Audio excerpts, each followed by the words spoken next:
The setback in ceasefire negotiations prompted hundreds of Israeli protesters to gather on the streets of Tel Aviv.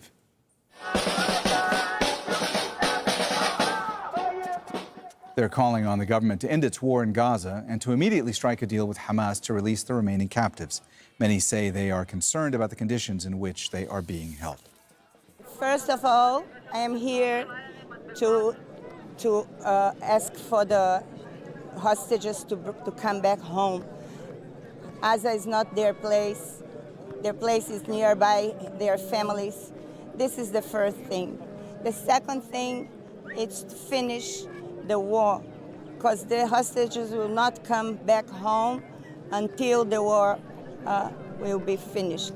And the third thing, but very important, is to send this government home, because we cannot stand anymore. They are destroying the country.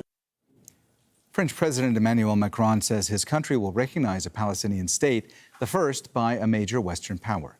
Macron said he will make the announcement at the United Nations General Assembly next September. 4 other European countries, including Norway, Spain, Ireland, and Slovenia, recognize a Palestinian state.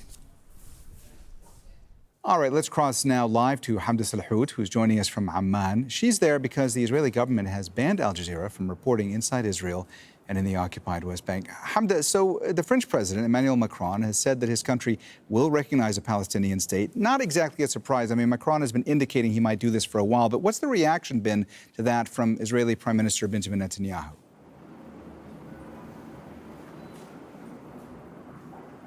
That's right, Mohammed. This decision certainly not coming as a surprise, given how outspoken the French president has been condemning Israel's conduct in the Gaza Strip, especially within the last several months, because of the dire and catastrophic humanitarian situation that has unfolded as a result of Israel's war on the territory. But the reaction within Israel is, as you would expect, condemnation from across Netanyahu's government, starting with the Israeli premier himself, who said that he not only condemns this decision, but that he has worked his entire political career to avoid the establishment of a Palestinian state, to block that from happening to begin with, and that he's not going to allow that to happen. Similarly, his defense minister, his foreign minister, and other members of his right-wing government saying that they're not going to let any sort of establishment of a Palestinian state take place, making large assumptions and generalizations about the millions of Palestinians who live both in the Gaza Strip, occupied East Jerusalem,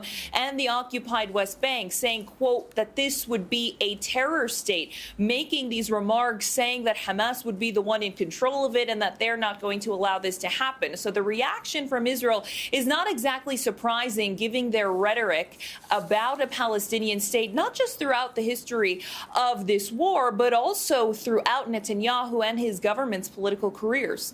And Hamdah, over the course of the last few hours, we've also heard that the U.S. and Israel have withdrawn from ceasefire talks in Doha. What more are you hearing about all that's going on that front?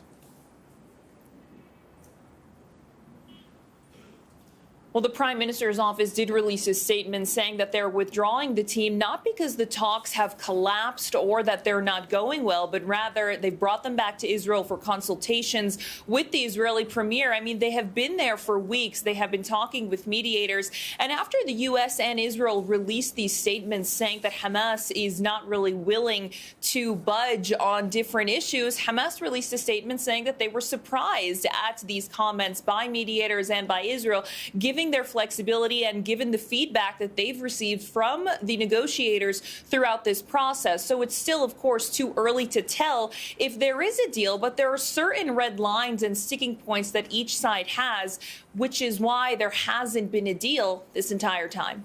All right, that's Al Jazeera's Hamdah Salhut joining us live from Amman in Jordan. Thanks so much, Hamdah.